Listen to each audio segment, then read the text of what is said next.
They say sisters are built-in best friends. Two souls tied together by blood, memory, and love. But no one talks about the kind of sisters raised in the same house, yet never lived the same life. Nolia learned that lesson early.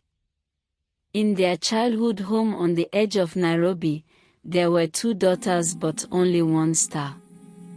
Imani, from the moment she learned how to walk, Imani was admired. Her smile was angelic. Her grades were exceptional. Her mistakes were understandable. And Nolia was difficult. Too quiet. Too emotional. Always the reason something went wrong. At family gatherings, relatives pulled Imani close. They asked about her dreams, her future, her plans. Nolia stood nearby, invisible, close enough to hear, too far to matter. Their mother, Ruth, never meant to be cruel. But love, when unevenly given, can wound deeper than hate. When Imani cried, Ruth listened. When Nolia cried, she was told to be strong, and so she was. Or at least, she pretended to be. By the time they reached adulthood, the gap between them had become a canyon. Imani graduated top of her class. Nolia barely made it through. Imani worked hard, but doors opened easily for her. Nolia worked just as hard, but nothing ever seemed to stick. And then came Ethan. Tall, calm. Wealthy in a way that didn't scream, but whispered power. Ethan Hale didn't just fall in love with Imani, he chose her. And when he proposed, the world celebrated with them, everyone except Nolia. She stood in the crowd at the engagement party, glass in hand, watching Ethan kiss her sister's forehead with a tenderness she had never known. That night, something inside Nolia shifted, because envy, when left untreated, doesn't fade. It evolves. They say time heals old wounds. But time doesn't heal what was never treated. For Nolia, the years after university felt like standing still while the world moved forward without her. She tried different jobs, different dreams, different versions of herself. None of them stuck. Meanwhile, Imani kept rising, quietly, effortlessly, as if life itself had chosen her. She worked in development consulting, the kind of job that came with conferences, airport lounges, and soft applause from people who mattered. She carried herself with a calm confidence that made strangers trust her instantly. That was where she met Ethan Hale. He wasn't loud. He wasn't flashy. But everything about him spoke stability. A self-made real estate mogul with projects across East Africa, Ethan had the kind of wealth that didn't beg for attention. He listened more than he spoke. And when he looked at Imani, it was as if nothing else in the room existed. From the beginning, their connection was obvious. Too obvious. Nolia noticed it before anyone else did. She watched the way Ethan leaned in when Imani spoke. The way his voice softened around her. The way Imani laughed, freely, easily, like someone who had never doubted her worth. That laugh haunted Nolia. When Imani introduced Ethan to the family, the house transformed. Their mother, Ruth, cooked meals she hadn't made in years. Relatives suddenly found time to visit. Everyone wanted to be seen. Nolia stayed quiet, studying him. Ethan was polite, respectful, warm. He greeted Nolia kindly, asked about her work, her interest. And for a brief moment, she wondered what it would feel like to be looked at the way he looked at Imoni. That thought scared her. So she buried it. Or at least, she tried to. The proposal came 6 months later. A private dinner. Soft music. A ring so simple and elegant it matched Imoni perfectly. When Imoni said yes, the room erupted with joy. When Nolia heard the news, something inside her collapsed. Not because of the ring. Not because of the money. But because of the certainty. Ethan hadn't hesitated. He hadn't doubted. He had chosen Imoni completely. And Nolia understood, in that moment, that no matter how hard she tried, she would always be second. The wedding planning became unbearable. Fabric samples. Venue tours. Phone calls filled with laughter and excitement. Nolia helped when asked. Smiled when expected. Congratulated when required. But every fitting, every rehearsal, every loving glance between the couple felt like salt pressed into an open wound. On the day of the wedding, Nairobi glowed. The venue overlooked the city, white flowers, gold accents, soft sunlight.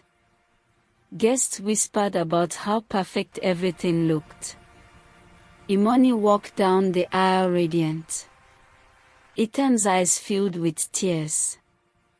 Nolia sat in the front row, hands clenched, nails biting into her skin. As the vows were exchanged, a single thought repeated in her mind. She gets everything. After the wedding, life accelerated. Imoni moved into Ethan's home, a quiet, modern mansion tucked away in a gated estate. A life of comfort, love, and security unfolded effortlessly. Nolia watched from the outside. Invited to dinners. Thanked for support. Always close, but never included. When Imoni announced her pregnancy, the final thread snapped. The family celebrated wildly. A baby. An heir. A future sealed. Nolia smiled. Applauded. Hugged her sister tightly. And inside her chest, something dark and deliberate took shape. That night, Nolia couldn't sleep. She sat alone in her small apartment, scrolling through photos from the baby announcement. Imoni glowing. Ethan's hand protectively resting on her belly. A perfect picture, too perfect. Her phone buzzed. Zara, her longtime friend. Still pretending you're okay? Zara asked. Nolia stared at the screen. No, she replied. I'm done pretending. It was Zara who planted the seed. Carelessly. Casually. Like it was a joke. People don't steal happiness, she said. They replace it. The word stayed. They grew. And as dawn crept through the window, Nolia made a decision. If life wouldn't choose her, she would force it to. Nolia opens her phone, staring at Imoni's contact name. Her thumb hovers. A lie is forming. Carefully crafted, emotionally precise.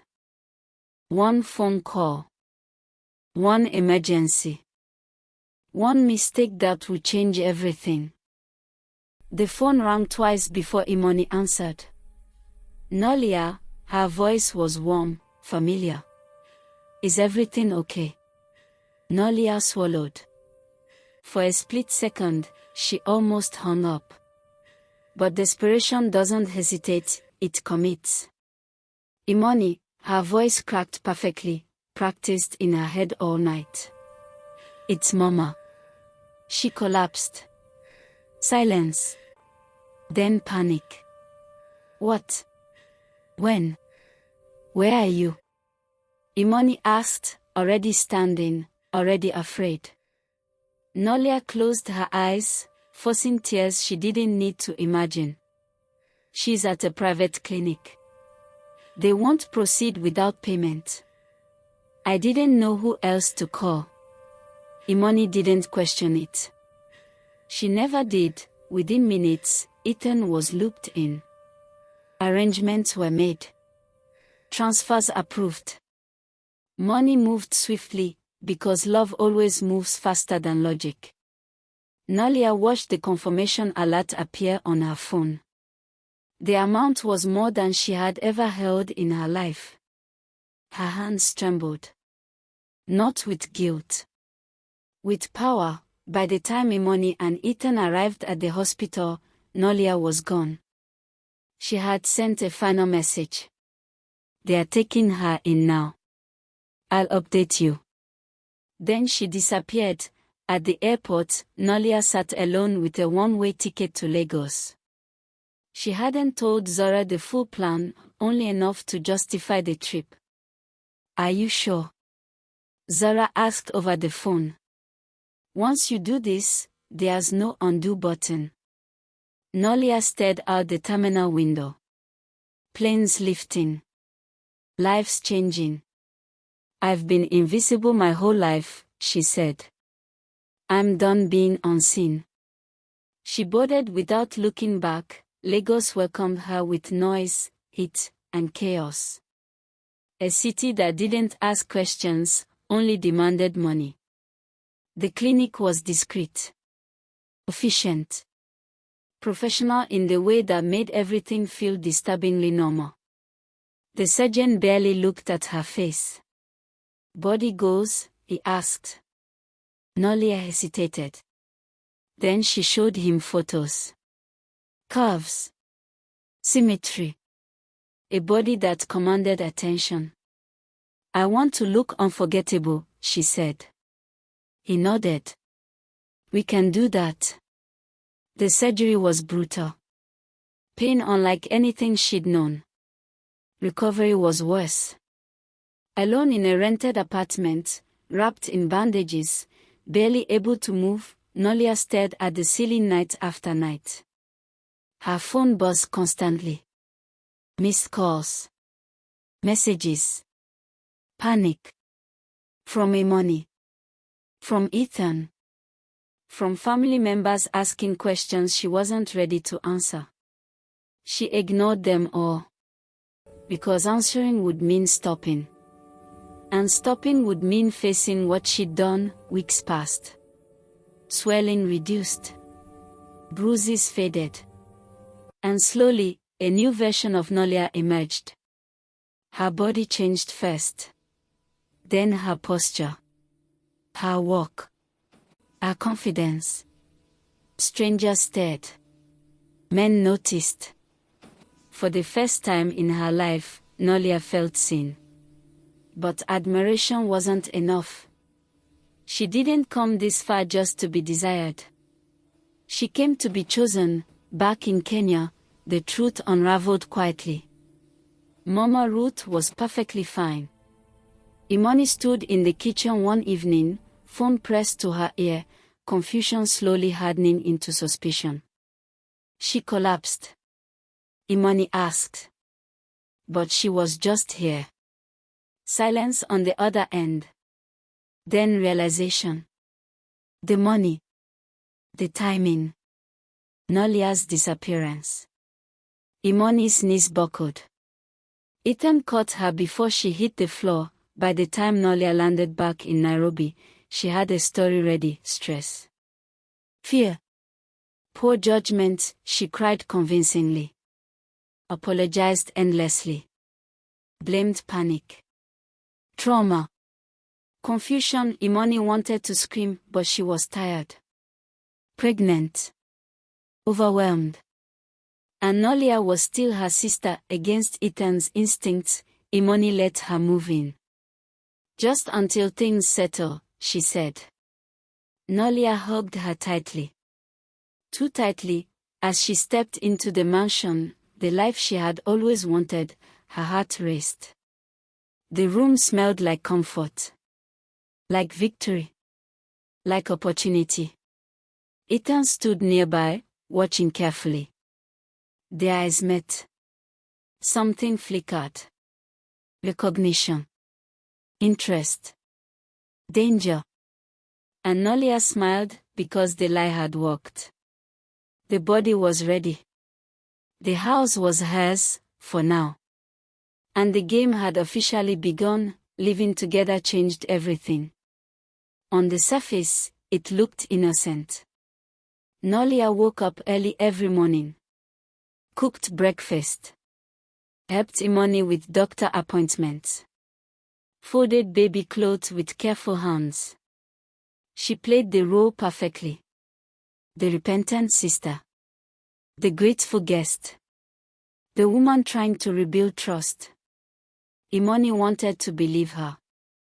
Pregnancy had softened her. Fatigue blurred her instincts. And despite everything, Nolia was still blood, still family, but Ethan didn't relax. He noticed things. The way Nolia memorized his schedule, the way she laughed a little too hard at his jokes, the way she positioned herself, never obvious, never accidental. Always present, Nolia learned the house quickly. Which doors creaked? Which cameras faced which angles? Which moments Ethan was most vulnerable? She never crossed lines directly. She planted doubts instead. Imani, you should rest, she'd say gently. You've been so tired lately. To Ethan, later. She barely eats. I think she's overwhelmed. Concern disguised as care. Seeds watered daily, Imani began to feel it. The subtle shift. Ethan seemed distracted. More guarded. Less affectionate, but not unkind. She blamed hormones. Stress. Fear of motherhood. She didn't blame her sister. Nolia made sure of that. Late one evening, during a power outage, everything changed. Candles flickered through the mansion. Shadows danced along the walls. Imani had gone to bed early, exhausted. Nolia and Ethan sat across from each other in the living room, silence heavy between them. You didn't have to stay up, Ethan said. Nolia smiled softly. I couldn't sleep. She crossed her legs slowly. Deliberately. I owe you an apology, she added. For everything. Ethan nodded but didn't respond. She leaned forward. You must think I'm a terrible person. I think you made terrible choices, he said calmly. She swallowed. Let her voice shake. I just wanted to matter. The words landed because they were true. And truth, even when weaponized, is dangerous. From that night on, boundaries blurred, not physically. Emotionally, Nolia became the listener, the empath. The one who understood.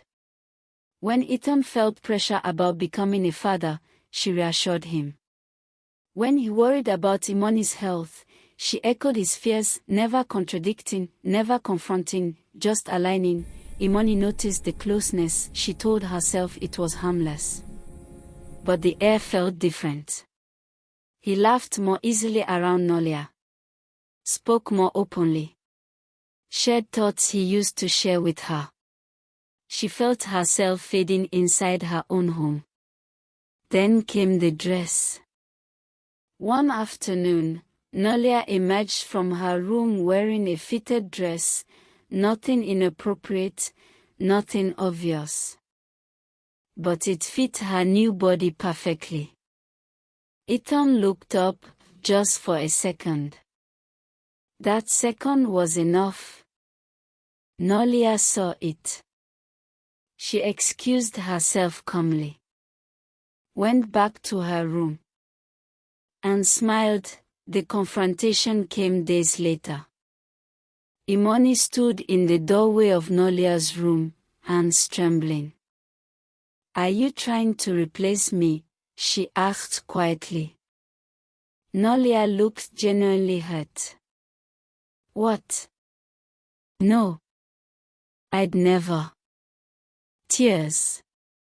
Shaking voice. "Perfect performance.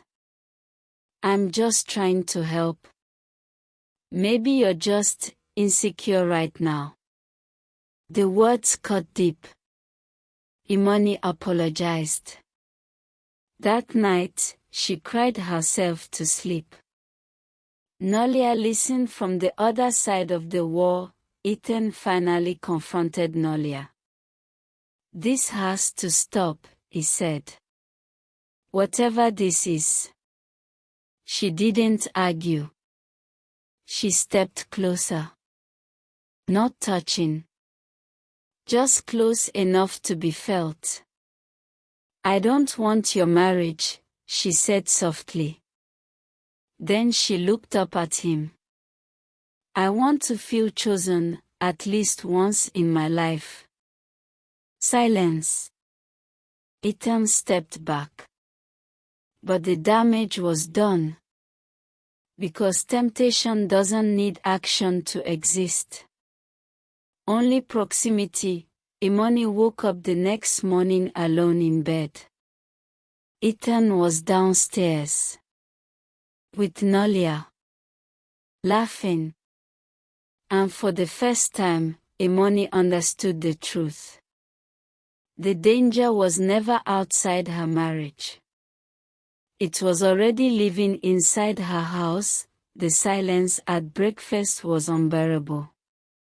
Imoni sat at the table, her appetite gone, hands resting protectively over her belly.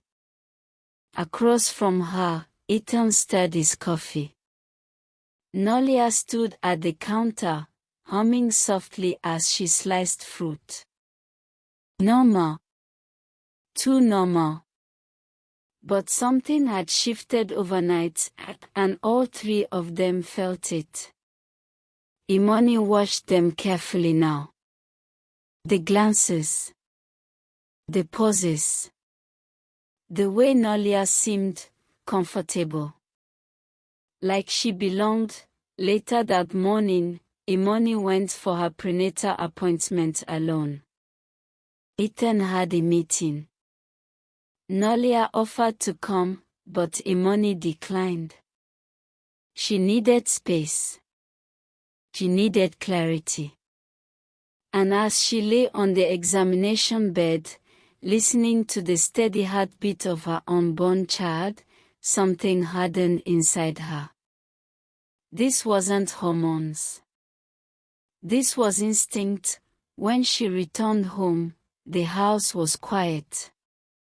Too quiet. She heard voices upstairs, Ethan's and Nolia's, muffled, but close. Her heart pounded as she climbed the stairs. She stopped outside the guest room. The door was open. They weren't touching. But they were standing far too close. Talking in low voices. Intimate voices. Imoni stepped inside. "What's going on?" she asked. Both of them froze. Nolia turned first. "Nothing. We were just talking." "About what?" Imoni pressed. Ethan exhaled sharply. "About boundaries. About this situation." Imoni laughed, a short, hollow sound. "Funny," she said. "Because it looks like there are none." Silence stretched. Then Nolia spoke. Softly. Calmly. "I never meant for this to happen," she said. But you have to admit, things between you two haven't been the same. Imani stared at her. What did you just say? Nolia tilted her head. I'm just being honest. That was the moment. The mask slipped. Imani felt something snap. Get out, she said. Nolia blinked. What? Get out of my house. Ethan stepped forward. Imani. She raised her hand. Not you. Ah. Nolia's eyes filled with tears, but this time, they weren't convincing. You'd throw me out, she whispered. After everything. Imani's voice shook with fury. After you stole from me. Lied to me. Manipulated me.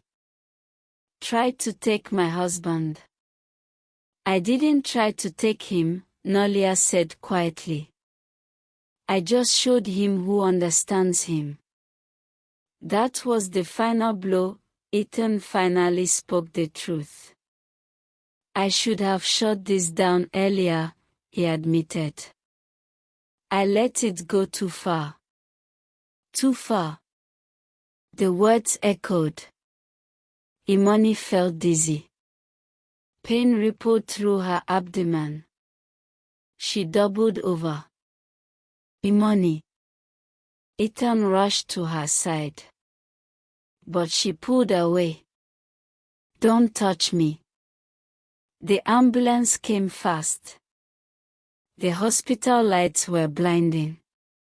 And in that sterile white room, everything changed. The baby survived. But the doctors warned her, stress like that could have ended everything. As Imani lay in recovery, she made decisions. Clear ones. Final ones. Nolia packed her bags in silence. No one stopped her. Mama Ruth arrived too late, confused, heartbroken, finally seeing the damage her favoritism had caused. You were always enough, she told Nolia through tears. But the words came years too late. Nolia didn't respond. She left the house with nothing but her suitcase. And the body she had paid for with betrayal. The divorce was quiet. No scandal. No interviews. Just papers signed and doors closed. Ethan lost more than his marriage. His reputation suffered, his focus shattered. Temptation had cost him everything. Months later, Imani stood in her new home, rocking her newborn baby. Peace had returned, but it was different now. Harder. Wiser. She had learned that blood doesn't guarantee loyalty. And love doesn't survive betrayal. Across the city, Nolia watched from afar. Social media showed her living well. Smiling. Traveling. But at night, when the attention faded, the truth surfaced. She had been seen. But never chosen. And the one thing she wanted most. She had destroyed forever. They say blood is thicker than water. But sometimes, blood is the first thing that poisons you.